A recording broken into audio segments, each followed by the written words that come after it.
안녕하세요. 크리틱 스팟 이병현입니다.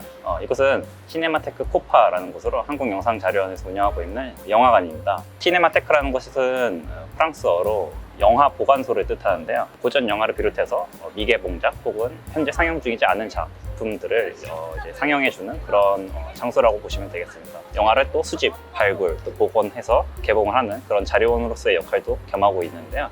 오늘은 코파의 발굴, 복원, 그리고 재창조 특별전에 왔는데요. 제가 오늘 본 작품은 마스무라 야스조의 문신이라는 작품입니다. 4K로 복원된 영상이 어떤 모습일지 참 기대가 되는데요. 나머지는 집으로 가서 더 자세히 말씀드리도록 하겠습니다. 오늘은 마스무라 야스조의 문신에 대해서 이야기해 보겠습니다. 이 작품은 다니자키 주니치로라는 소설가의 단편을 원작으로 하고 있고요. 마스무라 야스조는 이 작가의 작품을 가지고 3편 정도 영화를 만들었다고 알려져 있습니다. 먼저 생소한 분들이 많을 테니까 영화의 줄거리를 간단히 설명해 드릴게요. 이 영화는 강렬한 오프닝과 함께 시작이 되는데요. 먼저 밧줄에 묶여있는 여자가 땅바닥을 기어다니면서 한 남자로부터 도망을 치는 장면입니다. 내게 무슨 짓을 하려는 것이냐고 묻자 남자는 대답을 하는 대신 약물을 묻힌 손수건을 여자의 입과 코에 갖다 대서 여자를 기절시키게 되고요. 의식을 잃은 여성의 상의를 벗기고 엎어놓은 상태로 문신을 새기기 시작합니다. 조용한 영화관에 마치 조각도 같이 생긴 칼이 사이까지를 파고드는 소리가 섬뜩하게 울려 퍼지게 되는데요. 과연 두 사람은 어떤 관계이고 이게 무슨 상황인가 궁금증을 자아내면서 영화가 시작이 됩니다. 이 관객들이 그 다음 점에서 알게 되는 것은 이 여자가 양가치 규수인 오치아라는 여성이라는 것이고, 이 사람이 신스케라는 머슴과 함께 야반 도주를 하면서 이 영화가 스토리가 시작된다는 걸 알게 되는데요. 우유부단한 것 같은 머슴이 머뭇거리자 이 여성이 강단 있게 협박을 하고 네가 날 버리고 떠난다면 나 혼자서도 가겠다, 혹은 나는 자살이라도 하겠다라는 협박을 하면서 두 사람의 캐릭터를 극명하게 드러내는 장면이 다음 장면으로 이어지게 되고요. 두 사람은 결국 켄지라는 어떤 한 남자를 찾아가서 그 사람의 집에 몸을 의탁하게 되는데요. 이 켄지는 두 사람을 뒤에서는 속일 생각으로 가득합니다. 그래서 결국에는 오치아를 겁탈하려는 시도까지 하게 되고, 나중에는 신스케를 죽이고 오치아를 그 사창가로 팔아 넘기게 되죠.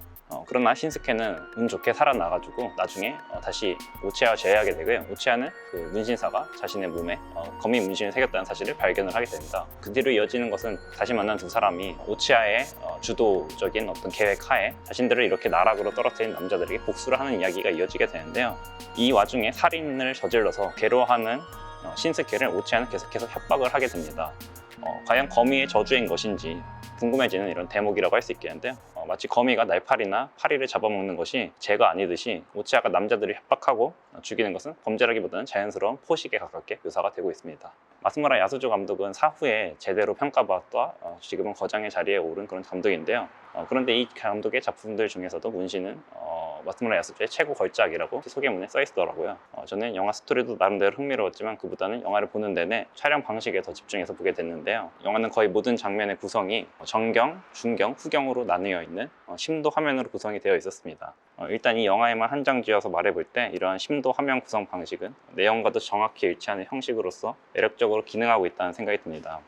앞서 말씀드렸던 오프닝 장면까지만 하더라도 저는 별 생각이 없었는데요. 그러니까 기모노가 걸려있는 낮은 옷걸이 같은 기구, 이 가구를 정확히 일본에서 뭐라고 부르는지 모르겠습니다만 이 가구에 걸려있는 기모노가 절묘하게 여성의 상체를 가릴 때까지만 해도 그저 모자이크 대신 자연스럽게 나체를 가리려는 의도로 그냥 배치를 한 것이구나 생각을 했었는데요. 영화는 거기서 그치지 않고 더 나아갑니다.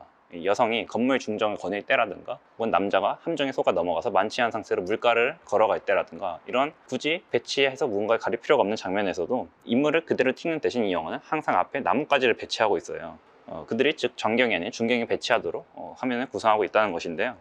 또 두 사람이 대화를 하는 장면에서는 오버 더 숄더 샷으로 주로 이 인물들을 촬영을 하고 있는데 카메라가 이상할 정도로 낮게 배치되어 있는 바람에 이것이 숄더가 아닌 백, 그러니까 등을 통해서 오버 더 백 샷에 가깝게 찍히고 있습니다. 이러한 화면 구성이 무슨 의미일까? 일단 디포커스 기법의 기본적인 어떤 목표는 달성하고 있는 샷들이라고 저는 생각을 했어요. 즉 정경, 중경, 후경에 고루 배치된 사물들을 관객들이 모두 볼 수 있기 때문에 시선을 주체적으로 무엇을 볼지 선택할 수 있다는 점, 그로 인해 발생한 효과가 있죠. 주체적인 시점 선택과 그에 따른 현장감이 여기서 발생을 하고 있는데요.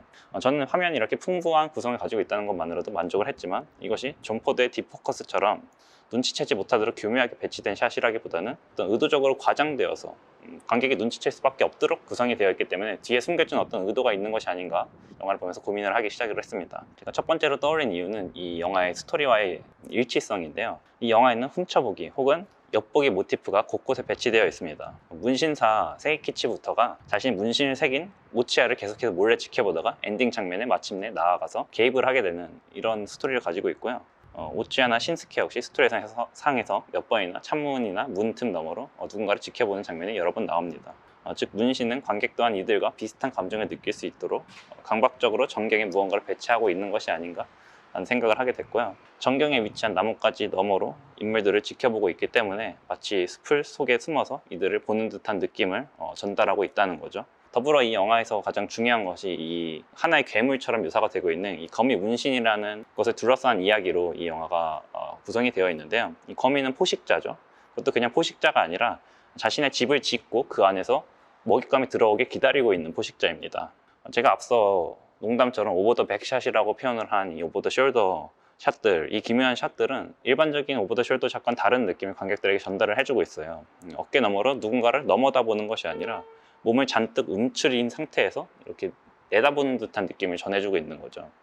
이것은 저에게는 어떤 생각을 하게 했냐면은 겁을 먹어서 움츠려 있는 것이 아니라 잔뜩 웅크린 상태로 뒤에 가만히 숨어서 누군가를 물어뜯길 기다리고 있는 대기 자세로 느껴지게 하는 그런 샷들이었거든요. 이것이 아마도 영화상에서 계속해서 비치는 이 등이 주로 주인공이 우체의 등을 비추고 있기 때문에, 그리고 그 등에 새겨져 있는 것이 이 조로검이라는 어떤 괴물 같은 모양이기 때문에 발생한 효과가 아닌가 하는 생각을 저는 하게 됐습니다. 지금은 이런 의도로 심도 화면을 구성을 한 것 같다, 이런 말씀만 대략적으로 드리면서 영화 소개를 마쳐볼까 합니다.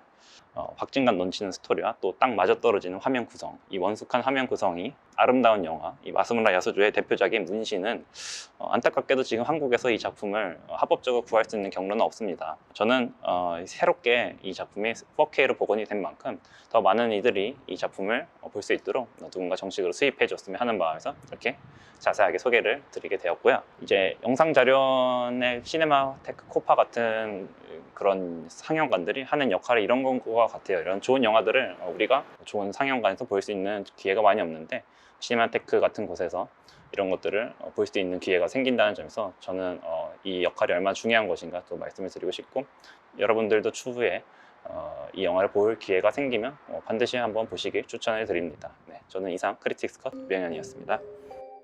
재밌게 보셨다면, 그리고 더 다양한 영화와 극장에 대한 소개를 보시고 싶으시다면 좋아요와 구독 그리고 알림 설정 눌러주세요.